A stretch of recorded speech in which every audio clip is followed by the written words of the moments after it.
to talk about the return of Greg Warren. The classic himself. Yeah.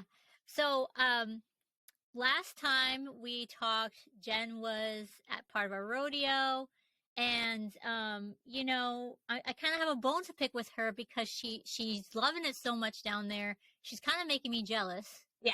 And she told us she was entering a barbecue eating contest, and immediately got salmonella. So yeah, I'm not jealous of that.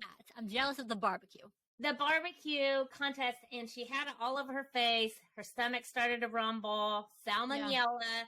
But it might have been a bit of a meet cute because I think that she said something about when she looked up and she was looking for a wet nap. Yeah. Yes. She locked eyes with another folk, a Natelander, and we'll see if something didn't happen there. I've heard some rumors in the past.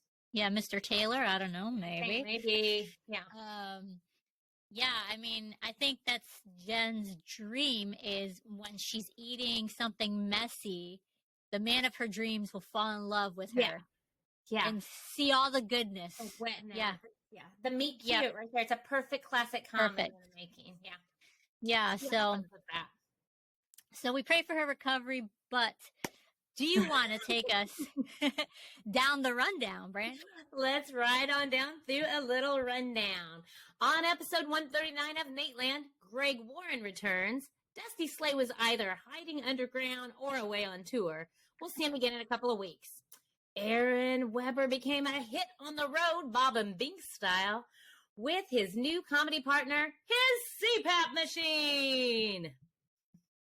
Brian has decided to stick out this comedy thing even after whatever happened with a few weeks ago with Henry Cho. Nate and his family are ready to find Big Ben during their 24 hours in London. Let's hope they stayed healthy and none of them came down with a nasty case of salmonella before traveling. Ooh. And our pal Greg Warren was back, and he fell right into place as he was before, defending his favorite brands because he's nothing if not loyal to the classics.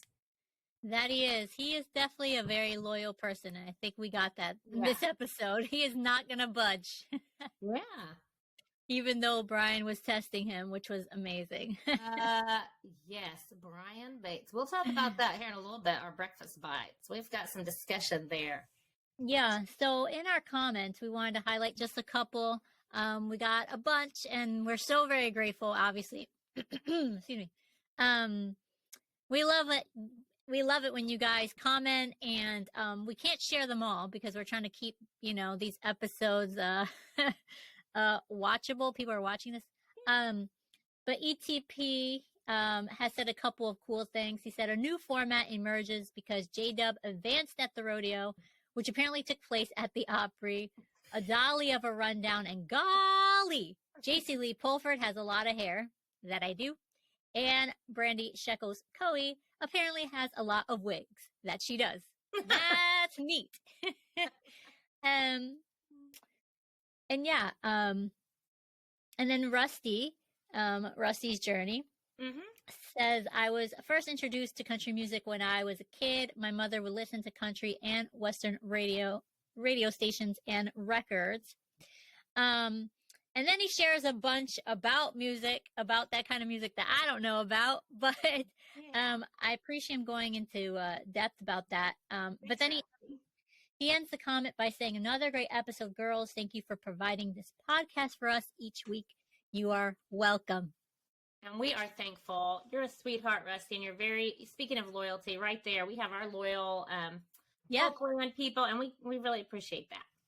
Yeah, definitely. Yeah. All right. What about those crosswords, huh? Oh, yeah. Greg Warren loves him a good crossword. Got a pencil. You think he carries a pencil behind his ear in case? Oh, probably. Well, he's not cool enough. He's not hip enough. He's not hip enough to do it by paper anymore. Oh, right. He thought that was lame, so he moved up to an app. And then all of the Gen Zers, the millennials are like, all of these people are now on the app, so it's cool if we get the newspaper and a pencil. Yeah, and I thought it was funny when Nate says, "You think your generation is the last of the crosswords?" And And he's not that much like younger than either of these guys that he roasts all the time. But just that little dig is, I think when he feels that things are too serious, Nate has to remind everybody this is a comedy podcast. Yeah, it's true. It's true. I probably could have used a little of that last week. I got a little roasting of my own for my James Taylor story. Apparently, it put people to sleep. So my advice to them was, if you're looking for a lullaby, can I recommend Sweet Baby James by James Taylor? I did disappear last week for a while. And the problem is it's becoming a habit. I don't like it. But one of my pet peeves is when people are recording, they don't have their cords with them. And then they're like, oh, wait, I got to go get a cord. I always hated that because you're watching. You're like, come on. And I did that. I did not have a cord. I was not paying attention to my phone battery. And I desperately needed my phone battery. So I went to go get one. That so quick. If I was in that position, we may not have seen me for the rest of the episode while I was looking for one. So props to you. Also, maybe my story wasn't glistening. Okay, maybe it was a little bit too serious and boring. But did I recover while you had a tech issue? Didn't even blink. Had information to fill that space. No credit for that, folks. Come on, give me a little bit of something. You are as professional as Greg Warren. And it was the back side of the moon, the dark side of the moon. I mean, it was even relevant, okay? Come on, give me a little something. It was. Well, speaking of, it sounds like, you're ranting about that, but Nate had a rant of his own. Let's segue into that about the bad ref calls. And I thought Nate's rants are back, everyone. We got a good Nate rant in this episode. Yeah, he was really standing up for the smaller demographic in that one, too. And we have seen a lot of feedback about that online. A lot of people have stepped up to say, thank you for standing up for refs. Thank you for standing up for umpires, yada, yada. Yeah. I thought that was really cool. I think Nate always likes standing up for the underdog. He likes standing up for people who are just doing their job and that don't really deserve all the hate. And then, I just appreciate that. It's always good to hear him kind of like rant about something that we can all kind of get on board with. Yeah, I liked it. He was humanizing that demographic of people that's oftentimes, preyed upon, and I really appreciate it. He called it gross. He said it twice. He's like, it's just gross to treat people that way. That's a good word. Good job. And then Brian turns around and says, I'd like to be a professional wrestling referee. And I'm like, no, I don't think so. Yeah, he even defended the point, and Greg came around, well, you're probably right. You probably would be good at that. So yeah. Now, my only little asterisk, and we do not have to discuss this, but as you know, any good Cardinals fan agrees, which it was very funny that Brian was teasing Greg because, as you saw from the appropriate second photograph, it was definitely a bad call. It cost us the World Series. It cost us the World Series that year, 85. And then we went back and the next day, total bomb. We lost the whole thing. And then it came back in 87, lost the whole series again. But in 96.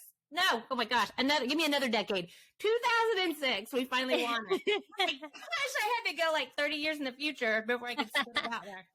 Anyway, and speaking of which, one little thing here, this right here. Chris Carpenter. He was the pitcher. Nice. He pitched in 2006 when we won, so. Yeah, I feel like I'm not a baseball fan. My husband is a baseball fan. But I agree that it is different when you're watching stuff at home. You do see stuff because I know even when we watch football, my husband and I will say, "Wait, the refs didn't see that." Well, if you're a ref, you are there. You don't have the same viewpoint as we do sitting on the couch with the camera. So I understand that, but. A couple of years ago, they added the umpire review into baseball, and I do like it. I mean, you can't just do it at any time. The teams, if they ask for a review, they have rules that they have to follow, how often they can ask. But I like it. It usually, I don't know. They're also worried about the speed of the game. There's new stuff coming in this year. Yeah. They've got a pitch timer this year. We'll see how that goes. They try all these things in the minor leagues. That'll be interesting. Treat them like guinea pigs, and then so we'll see what happens with that. But I do like an umpire review sometimes. It's Yeah, and I agree with what Greg said. Is you have to just make your call with confidence, even if you're wrong, because it's your job. It is. And so I didn't think about it that way until he said it, but it makes a lot of sense. Yeah. So the umpires can actually do it too. They can say, like, if they have questions, they can call a review. It doesn't have to be one of the managers. Okay. So there's a whole separate thing. It doesn't cost the team that. But yeah, that's sometimes good. Was it fair or foul when it went out of the park or something like that, and they'll call an umpire review. So anyway, that's that. So on their weekend recap, I said that weird. The story of Brian running into that woman at the gas station who asked if he's still doing comedy, and she saw him a month and a half ago. Oh my goodness, that was when he said the time. How do these things keep happening to you, breakfast? This is why you are like my spirit animal. You say that, and I'm like, it sounds like he belongs on Folkland instead of Nateland with those things happening in his life. Like, people are wondering, is Folkland going to be there another week? Oh, those girls are still doing that. That's so cute. Yes. I feel like I've never related to him more. Yeah, I know, it's true. It's true.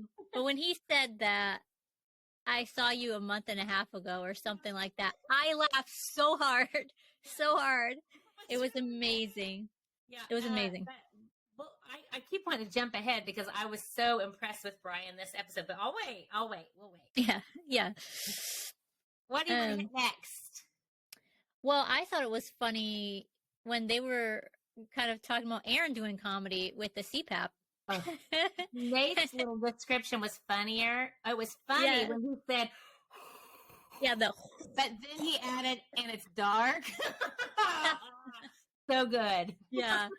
You could picture it. I think what's awesome is Nate's such a storyteller. So he's very, like, when he shares something, you can visually see what he's trying to say in a funny way, which I do appreciate. And so I could literally picture that in my head when he was saying that. And then, of course, Brian saying you have a CPAP face was just hilarious. Yeah, you just recognize him. You come to know people. It's like, when I see, I'm a Christ follower. So sometimes you see people and you just see that on them. Yes. You see it in their face, in their presence. I think when you're a CPAP, where you can kind of identify another one out in the wild. Yeah. In that same way. It was funny. I got to give Aaron props, though, because he also made the joke there. It's like it was one of Jeff Dunham's props, like a dummy. Oh, yeah. That's good. That was a good way of seeing it. Good way of phrasing it. I like that. Yeah, that was good. And what was with him trying to slide in whom? The word whom. As if he knows Nate's not going to pick up on what he just said. I will say whom sometimes. To whom it may concern. Yeah, I'll say it. Oh, I never, but I think I have a decent understanding of when to say it. I don't know. I'm not cultured, so I will never say it. Well, I think that I don't think about that. 85% of we have a sweet little demographic that watches Folkland, and 85% of them probably wondered what Bob and Bing style meant in the rundown. But I got to stick to my guns, people. Okay, that's the style I chose to go with. I know I sound like a dinosaur with my references. I say culture. I just have been around longer, and there you go. Well, I just appreciated, like, just seeing Nate back in his element with the guys and having fun and all the jokes in this episode and how he taught. And then he started talking about how, because he is very particular about certain things, as we have seen. Napkins. The napkins, I understand, because my husband and I have this kind of like where I poke fun at him because he hates napkins. He doesn't use napkins. And I always think if you are a guy, you probably are the one who needs them the most. Mm-hmm. And if he eats anything messy, he would just rather go wash off afterwards, like wash his hands, wash his mouth. But which I'm gonna have to tell him. I haven't told him yet that this came up. I'll have to show him the clip if they post it, or I'll find it for him. Mm-hmm. But I always say I understand that. What I don't understand is everybody has to watch you until you get to that point. Yeah. So you're making me watch you in your messiness And as I'm trying to enjoy my food, I have to see you looking like, disaster. At the contest this week, eating all that barbecue, the ribs and the brisket and all those things. And I'm just picturing, like, when you get something that's, like, not only sugar sticky, like barbecue, but also maybe a little greasy, then that paper just kind of can stick to you and rip off when you're using it. It does. That's true. The hot mess that can happen. But then, we all know Nate's personality well enough. I'm picturing, have you ever gone to one of those restaurants and when you walk in, their system for napkins is a roll of paper towel and a holder on the table? Yeah. I can just picture Nick walking in and then seating him and going, oh gosh. Here we go. Yeah. I'm in for it. Yeah, I know. And how he talked about the layers of the napkins and making sure that it's like taken care of and folded. I think he's probably had to learn a lot of things on the road to like kind of survive this crazy lifestyle that he has. And so he probably picked up a lot of OCD type tendencies that I'm sure he doesn't have your typical OCD, as they say in the treatment. But a very valid point. You're probably right. Road life would probably do that to you. But I'll bet, I felt like there might be a little trauma attached to it too. And can you see him at a restaurant as a little boy? They didn't go out to restaurants very much. Right. And he's there. And if the waitress decided to stay around that day, it was a big deal. But if it got messy, or if maybe his dad saw something on his face and his dad pulled out a handkerchief for him to wipe it, and it was like this. Oh yeah, and he's just and like it kept going and going and the going. magician's handkerchief. Yeah. Maybe there's a little trauma, like a cute girl was there, and all that happened. And he got kind of embarrassed. Yeah, he got embarrassed because there were too many napkins. Yeah. Too many He's handkerchiefs. He's got a napkin phobia to this day. I like it. We talked about Missouri a lot because Greg Warren is from Missouri, and at the end they were talking about this Hyperloop thing, which I don't know. I need to probably go back and listen to that again. That's very interesting. I don't go as far as Kansas City. My family goes to St. Louis constantly, and I could sure use a Hyperloop between Indiana and what I'm basically liking to say is if we could just move the state of Illinois, I would basically be across the river from St. Louis. So if we could get that Hyperloop going I would be willing to drive to Indianapolis, go the other direction, get on the Hyperloop and go to St. Louis if they want to hook that up for me. That sounds fun. I would like a Hyperloop where we are because we're right in the middle of Boston and New York, literally 2 hours one way, 2 hours the other way. If we had a Hyperloop right here where I am, like in Connecticut, then we could just zoom to the big cities and then come back, because I think one of the things is I'm not a city person. I enjoy it when I'm there, but it's a little overwhelming because of how much time it's like, okay, I want to have my fun and then get back home. I think a Hyperloop up here in the Northeast would be great. Well, you do live in a good area you'd probably be way more likely to get it than me, honestly. But I will say this, it's too cold there in some parts of the year for you, but during the summertime, it still gets pretty warm there, and you guys could just turn that into a mega water slide in your area.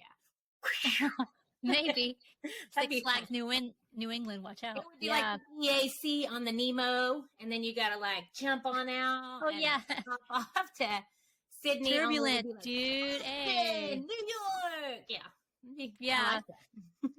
Now, I was just going to say one more thing about St. Louis. Have you ever been to St. Louis? Have you ever been up in the Arch? No, I don't think I've ever been to St. Louis. I do have some friends who live there, and who have visited, but I have never personally been there. I haven't done much traveling. I've traveled a little bit. It's something I would like to do. I think it's nice, like when your kids get older, you can start traveling with them more. So that's definitely in our plan. Like, my kids are still kind of little, but we just started to do more traveling with them. And yeah, I would love to go to those places, especially in the United States that's like a famous art. Yeah, well, it's a great city to visit. I can hook you up with all the tips when you go. There is a place at St. Louis though called the City Museum, and it's like none other. And if you're a folk, and you've been to St. Louis to the City Museum, tell me about it in the comments. It is not, JC, as the name implies, like going to a museum at all. It is, I've never been any other place like it. We've been several times. It's really, really amazing. So anyway, that sounds fun. You've been to the City Museum. Go ahead. What were you going to say next, babe? I was just going to say how funny it was that when they started talking about the recall after Greg showed up the last time. Yeah. And he, I kind of feel for Greg that he probably has had. Time out. Your lights just flickered just like Nate's lights flickered. What's going on? Go ahead. Yeah. I did see that. It's not an earthquake, folks. He was a deer during the episode. Did you see him? He was like, he's looking over. Is everything okay over there to the cameras and everything? He's like, squirrel. Earthquake. We're going to talk about I know. Okay, That's so funny. It's not earthquake. Yeah, I have no idea. Sometimes it's light flicker. I didn't mean to interrupt. No, I was just going to say that I thought it was really funny. But I also feel for Greg because the poor guy now is like the spokesperson, and every single now person who starts to listen to Nateland, how Nate's gotten big now. He probably has new listeners.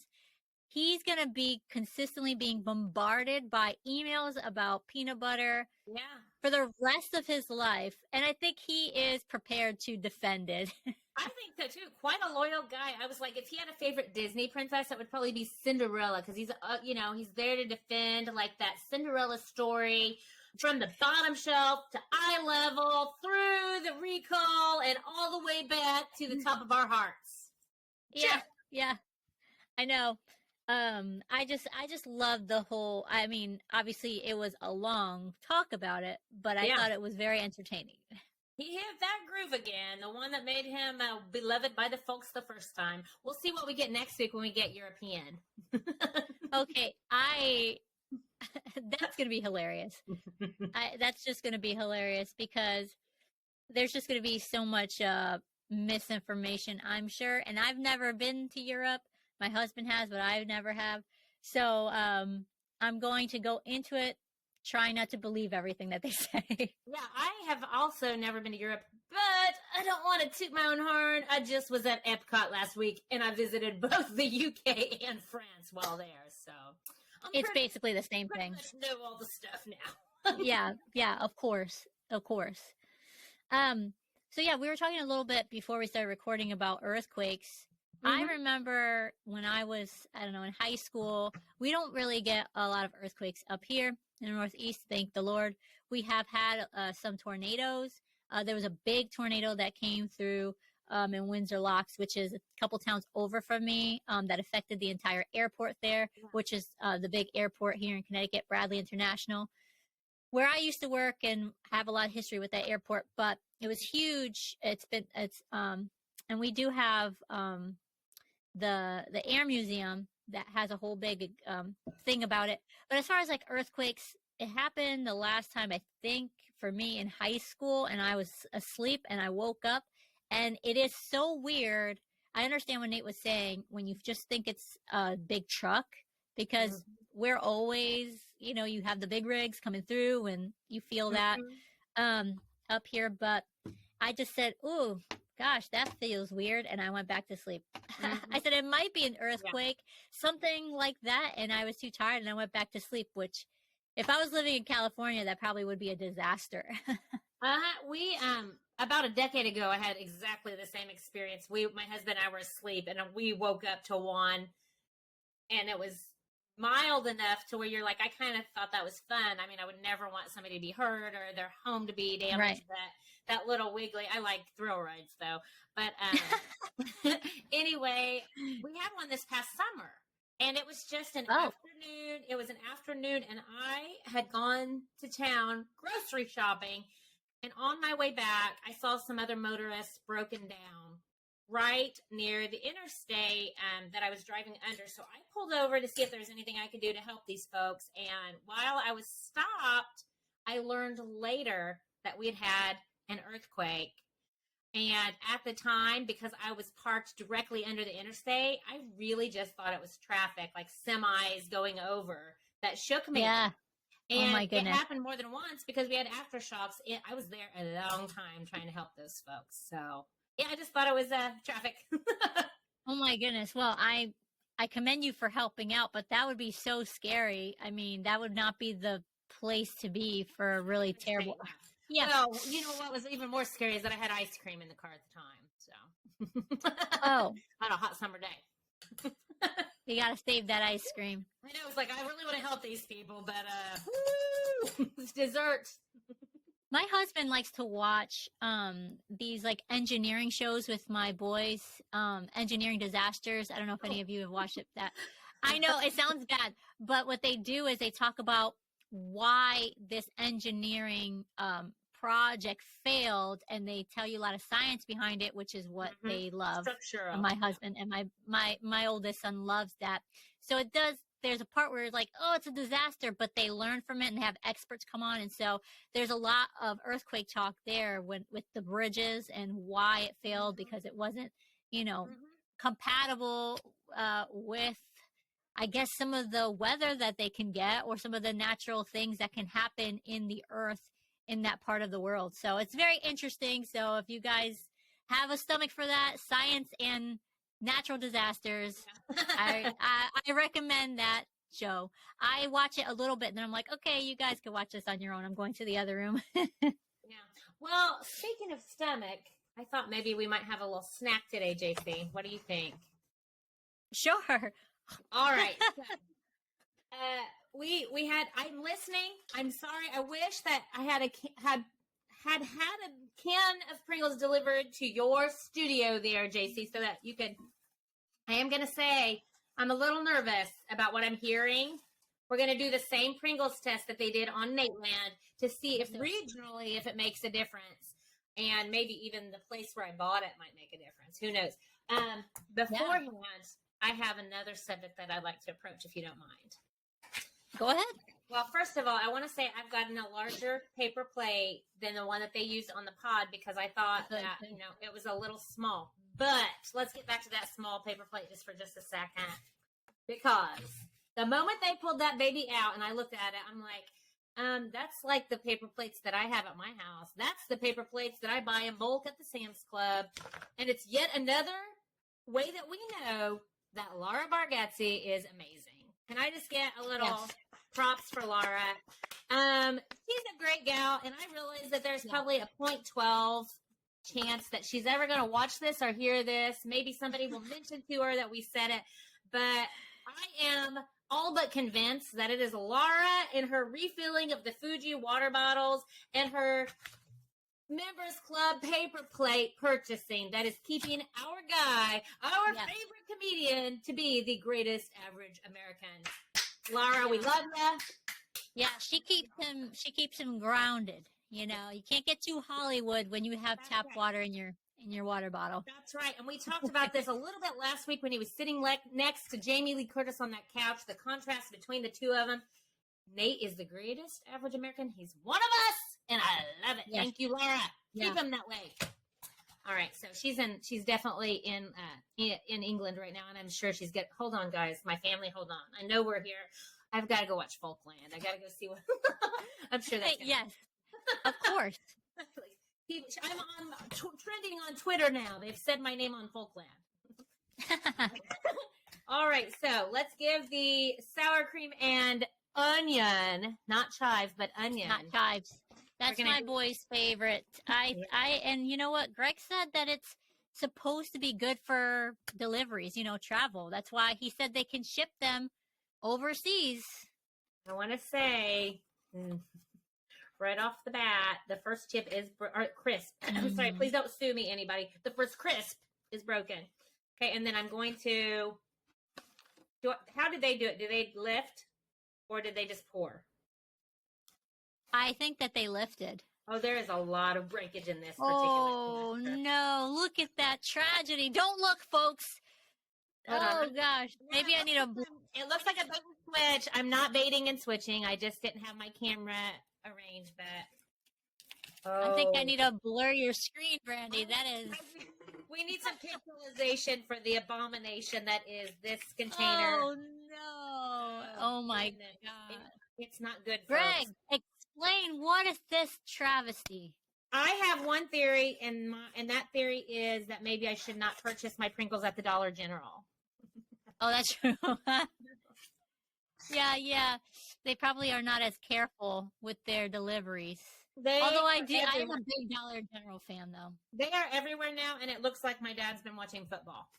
They're just, or my Uncle Ron.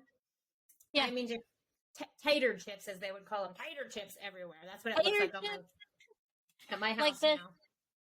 This is one of my favorite signs. I didn't do this, an artist did this, but it says, taters over haters. Love it. I was, what's it called? Lazy keto for a couple of years in efforts to try and better my PCOS. I missed me some potatoes, I'll tell you that. Well, that was going on. They're not overrated. While you do that, let's just talk about, we can end this episode just talking about Bates. Let's do it. Let's talk about how he was just a beast on this episode, how he was just on it. I know you wanted to talk a little bit about that, Brandi, just how you appreciated him in this episode and how just Brian Bates every episode. First off, let me emphasize that. But man, oh man, I was like, did somebody put 4 tea bags in his athletic greens today or what? Because he was sharp I stopped at the 4-minute mark and started writing notes about how he was on it. He kept them in place. Listen, we're talking about Europe next episode, and you already know it. So just hush your mouth real quick. He had some authority just come into play. He was like, we are not talking about Europe. That is next week. You're not going to mess up this episode. I spent extensive time writing these notes, and you are not going to undermine me. That's what it was. And I loved it. I was just thinking about literally this whole thing would fall apart without him. Brian, it would. It's such a good dynamic, though. It's the same with all the guys. Every one of the personalities is really perfectly dynamic to make it work. But I'm glad you're there, Brian. You really nailed it. You had some real zingers in there. You were very funny, and I enjoyed it quite a lot this episode. Whatever. I'm expecting it highly on the next episode since it was filmed right after. Don't let us down. Yeah, I know. B game. I guess I just won't talk about it.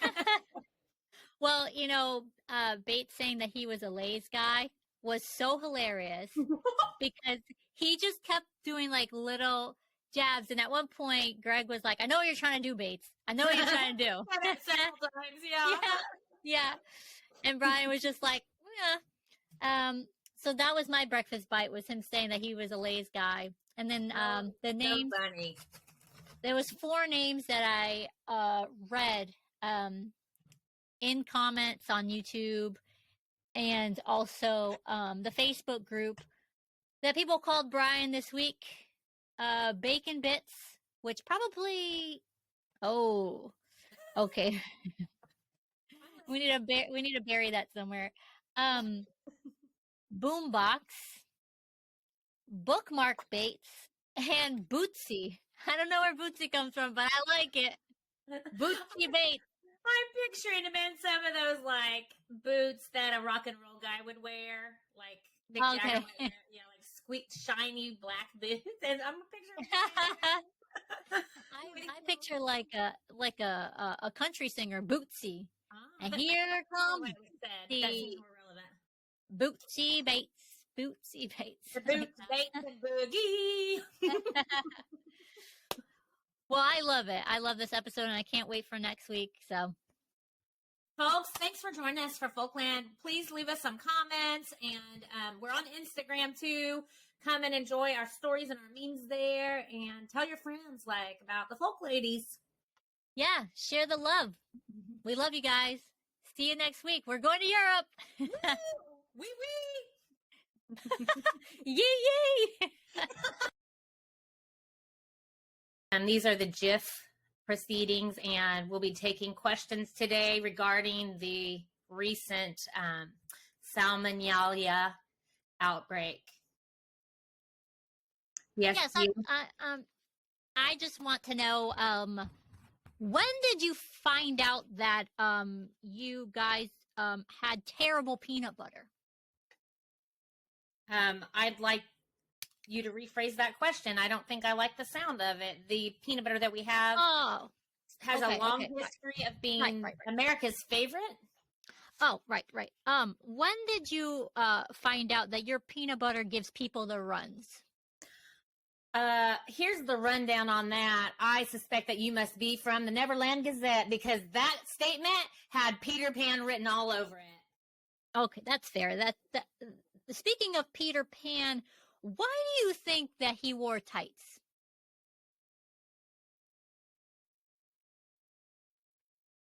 Next question.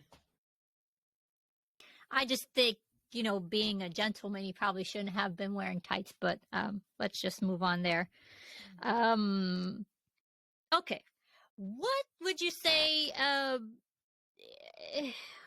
I guess I could say, next question. What did you do with, sorry, I can't even read my writing. What did you do when you first found out that your peanut butter was pretty terrible? Our peanut butter isn't terrible, and you keep asking me the same question, and I'm out of here. That's darn Skippy. Oh, but I interview is over.